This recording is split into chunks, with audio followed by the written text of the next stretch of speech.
What you know about that? Worst season for Liverpool for I don't know how many years. Worst record in Anfield, but yet we finished third. Third, cuz. Anyone looking across the world, look at the league table, thinking, you know what? Yeah, that's normal. Man United, that was your best season, and I know the amount of United fans were watching this game and watching this week, hoping that Liverpool somehow fall out because they know, and you know, that if Liverpool were to fall out, there's a chance that Liverpool can't really mix it in the transfer window, rare, and it may take you a while, all this kind of stuff. And you were hoping that Liverpool were going to F up. And obviously, we've come through like kings. Last 10 games, it showed it on form, and we're here.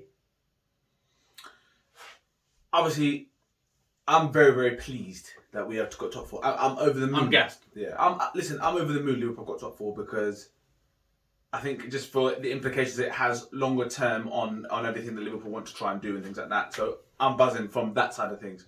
My only thing, and I've said this for months, is that if Liverpool got top four, and I said this to you for a long time, all the videos, if Liverpool get top four, it's a shambles really for the rest of the teams in and around, and makes the Premier League look a bit weak for me.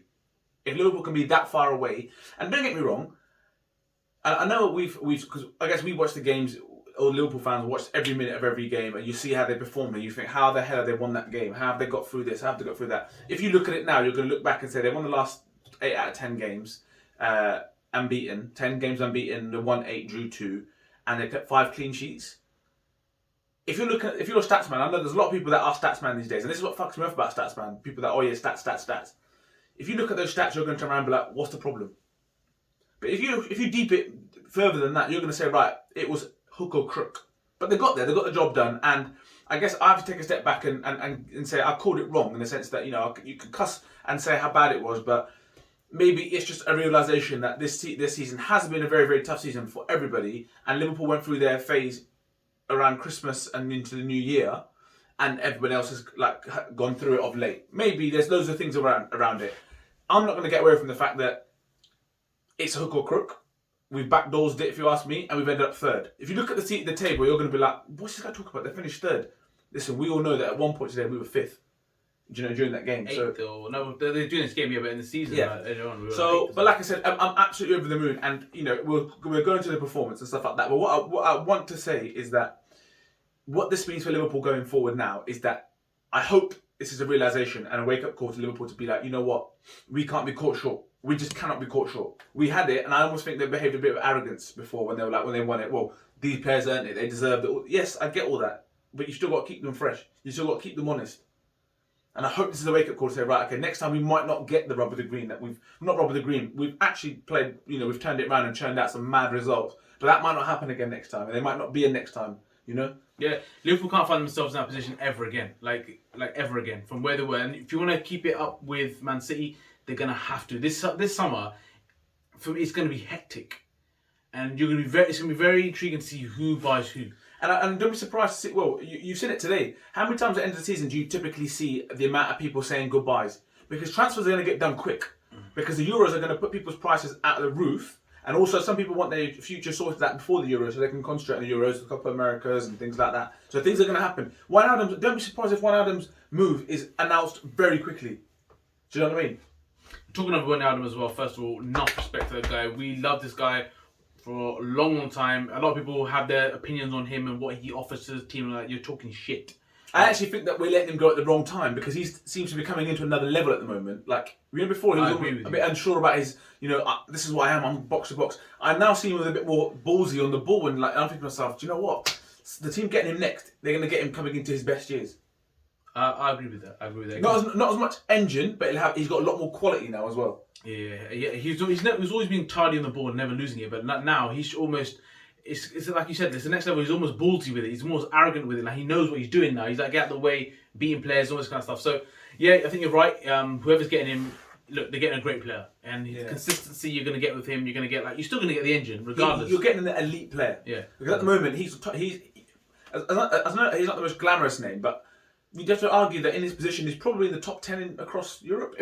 In his position. And I'm saying that of recent, not just because of the big names out there. I'm just saying that because he's, in the last 5 years, whatever, Champions League finals, 2 of them, won the Premier League, and he's been the heartbeat of all of those things. So you'd have to think that his name has to come up in conversations as one of the top, and you'll see it at the Euros. He'll be a top player at the Euros as well. So it is a real shame, and obviously salute and thanks him for the services. But it's such a shame that we are letting him go at this stage. I get it; he's got nothing left to prove at Liverpool, but it's just such a shame. For people, I think Liverpool on their kind of Instagrams or social media pages, give a shout out to Nat Phillips and Rhys Williams. Now I touched on it last time with Rhys Williams about we had a debate about his level of what level he's at and all this kind of stuff. But what these guys have done in the shit that we were in, and to grind out those results, for me, I'm sorry, but there's nothing but praise from me. Like even today, there's a picture that they had of those two. They're both cut. They've both got like bandages on, stitches, whatnot. And that's what I'm saying. You're doing what you do for the club. You're wearing the badge with pride, and that's all I can ask. And even like the first goal, it came from Williams' header heading onto Firmino and Mane. So for me, I want to give out enough respect for both of them because, as I said, you do what you can do in that situation, and you do to get where it takes to get over the line. And for me, I got nothing but praise for them too, because when now we look back here with Verge sat there, Gomez, they're probably not going to get a gig. Like Williams, I don't think he's going to get a gig now, right? You're going to have to talk about Kanate and all this stuff. So what he's done here, he's going to learn so much, but for me, from my perspective, nothing but praise. That's what I say. Yeah, you have to say, like I said, they've got 5 clean sheets in the last 10 games. That's a lot. That's a lot. And like I said, don't get me wrong. If you watch all the games, you know that it's not been without their scrapes. But they ain't got the stripes behind them. They've done all this on the job, and it's needs must. It's always been a needs must. So yeah, you're right. I don't think Rhys Williams is at that level, but that's nothing against him. He gets chucked into play, and he's turned out. He could turn around to me and be like, well, firstly, who the F are you to tell me I'm not at this level when I've just rocked at 10? We've won 10 in the last, 8 in the last 10. You come to me with 5 clean sheets to Premier League. So do you know what I'm saying? So listen, he could put that in his CV, and no one can take that away from him. But as a football fan, looking at this, I don't think he's quite ready to be at this level at Liverpool. But there's no doubt that there's obviously that he will get a move off of the back of this. He will get a move. It just depends where and I guess if it's loan, and we'll just see. But Nat Phillips for me I think he's cemented that slot now. Listen, Matip, as much as I love Matip, you can't trust Matip. He's never going to stay fit. He's just not going to stay fit. So for me, they need Gomez back. They need Van Dijk back. Hopefully bring in one more, which will be Kanate. They've got Nat Phillips. He'd be probably 5th choice for me. So I'd still say there's room for 2 because Matip for me, you can't bank on Matip, unfortunately. And Gomez has got a bad injury record as well. And we need cover at right back if we're being brutally honest. Mm-hmm. And the thing is, what we don't know when these guys come back from injury, what they're going to be like. Yeah. You know what I mean? So hopefully they had enough time to. And there was a point today when Trent gave that dog shit pass when Townsend was in, and you're watching Rhys chasing him back. And obviously, again, not his fault. It ain't Nat's fault. They're not blessed with pace. But I said to you straight away, if that's Gomez, he's actually nipping in front and just going like that. Yeah, just chill. Yeah, I'm not. Gomez makes calamitous errors too, but that's one thing he does have is pace, and it's easy to play a higher line when you've got that much pace. And that's what I said in the last video. Nat Phillips is a great defender, but the only thing that he lacks is that pace. And for what we want to do, playing high up the field, that's the only thing that he will lack. But as a person, as another choice, like I said, he's proven it that he can do the job. And he's not a kid. He's 24. He's not young. Yeah, and you can tell the way he plays. As well, it's not young. 24 is still young, but in the football world, you can tell that the way he plays. So yeah, like I said, completely buzzing. And in terms of performance itself today, I thought Mo Salah, even though he didn't score today,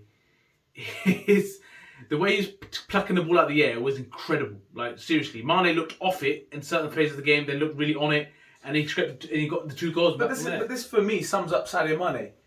There was a personal gain for him today to score that to get the golden boot. There was a personal gain for him. Mane or Salah? Sorry, Salah. Yeah. There was a personal gain for him today, which is not why he's like, right, I need to score. And everybody else was like, towards the end, was just trying to get him a goal because that's what the rest of them are like. And maybe that's why he pulls out the numbers that he does. But for me, I'm looking at things to myself. Mane today didn't even have a great game, but for that team, he just works and works and works and works for the team. He does madness at the moment. He's so confidence-wise, looks shot to pieces. But the way he just keeps going for the team, whereas Salah's like, it's all about me. And I guess maybe that's where the great managers, manage those situations and say, right, we've got one person that's very selfish. These 2 are here for the team. If he scores and they're happy to contribute towards the team's push, then it all kind of works, Mm-hmm. Yeah, like I said, so Sadio Mane, he come through with the 2 goals, and they'll at the end of the day, Liverpool did play well. I think the first 10 minutes was a bit dodgy. Yeah. Some of of it nervy in there a little bit. Yeah, some of the chances that they did have, but Liverpool come through. Fabinho, mate, he was miles off it. He was shocking. But Zaha was just doing bits to him. What I will say is, to all those people that had loads to say about Thiago, and Thiago's this, he's done, he's not good enough, what is he doing, what a flop, yeah? Just go back to whatever hole you crawled out of. Because the guy is phenomenal. He's a phenomenal football player. And like in the last, 5-6 games, he's literally been just bossing it to a different degree. And this is, if you go back to the videos, we've said it from ages ago. If you look at the way that other teams have used Thiago in the past, is that they play to his strengths. Get the ball nice and early, get us ticking. Get the teams ticking. And that's what he's doing. Now he's not having to go box to box to box to box to box. Mm-hmm. And that's the one thing that does worry me, is that they've had Thiago, Fabinho and Wijnaldum in the midfield. Wijnaldum's been going box to box. Fabinho's doing all the dirty work, which has left him to go. That's what it should have been anyway. Yeah. You know? So that'd be interesting to see what they do with Henderson comes back into the team. How they're going to try and work out that dynamic. Is Henderson going to play the Wijnaldum role? He ain't got the legs to be doing that. So then all of a sudden you're now risking Thiago slipping back into that box-to-box role. So it's a tricky one. But for me, Thiago today absolutely pulled plonkers all day. He took the piss out of the midfielders today. His when he gets on the ball, I'm excited. I'm like, he's going to do something now that's going to unlock something, and I can't wait. And the other thing, as I said, about when you talk about the summer and the transfer window, right? I think there's a lot of dead wood there. A lot. And like you said about, when Liverpool were there, right at the peak of the top, there are people that should have been moved along, unfortunately, and they're still there. And Rigi, for example, we need to get a serious striker in now. A serious striker. That I've seen all this media talking about all kinds of players. Mbappe, Haaland, all these people. Hey. Right? But the thing is, now I now don't think that's before when I was like, please don't. But now you look at the third. We finished third, bro, and that's the difference it makes. Do you know what I mean? Got that draw. Yeah. So I agree, but we were talking about it earlier, and we were watching some of the things back earlier, and I said to him, I goes, there's an opportunity here for Liverpool to go and say to someone like a Newcastle, Shaqiri, Origi, maybe, because there's going to be a lot of trade deals now. Let's be honest, there's going to be because the money's not going to be readily available, and what the teams need. You could say, I don't know, Shaqiri plus, let's just say for argument's sake, Origi, right? And say, we'll trade him for St. Maximin. Or something like that. Because Shaqiri ain't going to play for Liverpool, he needs to be playing. In the Premier League, he could go to Newcastle and play every game. Whereas St. Maximin would be a good impact player. But there needs to be shrewd business, but it needs to be done, and it needs to be the right people that come to Liverpool. Mm-hmm. For me, I would love us to go and get, I've said this to you loads of times, Luis Suarez has just won the La Liga. Luis Suarez, get him in. I've said it for a number of years. Get him in because between him and Firmino, you've got 2 contrasting players, and they will play. Yeah, or just something like that. But anyway, that's for me. And they need to replace Wijnaldum, which is a box to box, and they need to get defenders. So if let's just say you've got to prioritise, I would want. There's talks of Konate now. It's great. It's one that it's fested and fested. I'm thinking to myself, yeah, you know what? That does make sense. It makes sense. Yeah. Centre forward for me, like I said, if we can go and get some of the big boys like Haaland, then that'd be unbelievable. But I don't know. Sometimes I just feel like it's almost like I like say it under my breath because we're not going to pay the 100 millions. We're not. That's why Mbappe, the whole Nike thing, it's been talked about for a long time about Nike, and them being a big part of that deal. If that's the case, then fucking brilliant. Because I can put up with some of the dead kits that we've been seeing from Nike. If that means we get him, because I've not been overly impressed with the kit so far. The thing that worries me, got them all, but the thing that worries me is if Man City go ahead and get one of these big hitters, which they most likely will. Well, they will. Kane, yeah. Aguero's going, so Harry Kane, Haaland, Mbappe. Out of them 3, Man City's getting one. Right. Yeah. So what are we doing to be able to keep that competition up there, or bridge that gap, or go ahead and win the league over Man City? If Man City go ahead and get any of those 2 players, it's game done.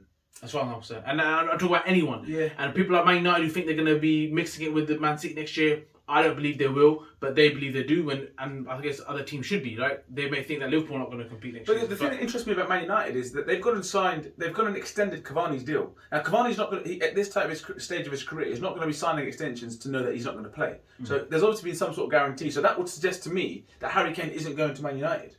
That's what that would suggest to me. I mean, correct me if I'm wrong, but I have to agree with you. And Cavani's not going to be on small dough, is he? No. So I don't know. It's like I said, it's going to be a very, very interesting summer. Unless they just turn around and I think someone else said it, it's like if they go, here's Lingard, Martial and 50 mil or something like that, and then we'll take Harry Kane or something like that. So it'll be interesting to see how it all works. But I'm very excited for this. Now I am anyway for the transfer window, because before I was thinking, if we're not in the top 4, who cares? We have to go shop at home base. Do you know what I mean? For players that are top players, you're going to B-Tech shops to get them. Do you get me? Yeah. And Chelsea, you lucky bastards. You naughty bastards. So he was very, very close. I thought you man going to fall out, but they made it. And as I said, a lot of people were hoping Liverpool were going to flop, and we didn't. We're here. We got in Champions League. Be proud. Third. It's been a tough league, tough year. I think next season is going to be a whole new level. I hope it is. I do hope so. But like I said, for me, there's so many questions that I want to throw out there. I want people to talk to me about transfers. That's a big one I want to know. Would you deem this season now, the way it's finished, a successful one? Is it a positive season for Liverpool Football Club? I don't think it is at all. I think it's one of those that it's quite embarrassing. It's been quite an embarrassing season, and we finished third. And for me, I'm going to disagree with him. I'm going to say it's not. I think it is the fact that they finished where they have, with all the injuries happened and all the shit, the decisions we've got, VAR, everything. I think that the team and the squad need respect, even Klopp, to be at the end of the day to come there and actually finish where they did, and all the circumstances around COVID and everything as well. So the fact that they've done it now and they've got over the line, I'm different to him. I think that the team needs praise for actually getting over the line and getting where they did. Listen, I'm not you. The players that have played, yeah, they must be absolutely cooked, and you do give them respect for that. Don't get me wrong. That's not really what I'm saying from the squad perspective. I get that, and you're right. I just think that from Liverpool as a football club, they got to look at it and think, right, okay, you know what, we've got away with one here. Yeah. Big time. Yeah, that's fair. Yeah, we've got away with we're one. looking at two different. I'm looking at it from the side of, as a football club, they got to say, right, okay, them boys down there that have played, fair play, but we got lucky. Yeah, and that shows again. People talk about Klopp, and he's done some questionable things over the season, but he's also guided us now into third from a position of we were miles out of it. Yeah. So put some respect on the guy's name, and I just feel like now it's now over to the football club again. Now that the players have done their bit, up to the guys up top now. You do you now, and they've not let us down too much over the years. But I'm looking at Shimikas. That for me, I look at that sign now and I think to myself like, yo, listen. We went to the bare bones and the guy didn't get games. We went to bare bones and he didn't play. So, Ben Davies, these designers I'm looking at thinking now, so listen, you as a football club, that's what I'm talking about. That's not good enough for what you want and you see yourself. Origi, Minamino, Shaqiri, Ox. What happens? This is good leverage. Wilson, Naby, Harry Wilson, Naby. Shea Ojo, Woodburn. These guys here now, I think that's leverage now. You got to say, right, okay, can we be shrewd in our business?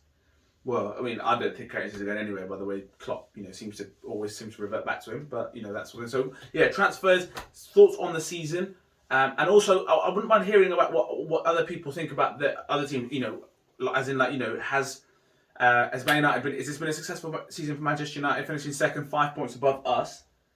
They're in the final, they might win the Europa League. Is that a successful season for someone like them? And in comparison, like the barriers of success now. For Liverpool, finishing in the top 4, is that, you remember when Wenger used to get slaughtered for it? For us now, is that something that needs to be it has to be, almost taken for granted like Arsenal were? And now look at Arsenal, they've not even got European football. So it's like, what's the expectations now for Liverpool? Are we thinking that we need to win the Premier League and challenge every single year and top 4 is a must? Or is it like, we're doing well to be in the top 4? That's mad that you just said that as well. I just sort of deep in Arsenal not in any form of European football. Look where they have gone and come, bro. That's mad. But yeah, we'll have a lot of things coming over the next few weeks. We're going to be talking about overviews of the season, transfers, Euros. Any topics that want to be discussed as well, just bang them in the comments and we can use that to put some content on those questions. So yeah. And thanks everyone for following this season. It's been a tough one, but thanks for all the comments, the shares, the views, and the loyal support as well. And as I said, we'll look forward to your comments and we will speak to you soon. Don't forget to share, like, subscribe, and definitely comment. Peace.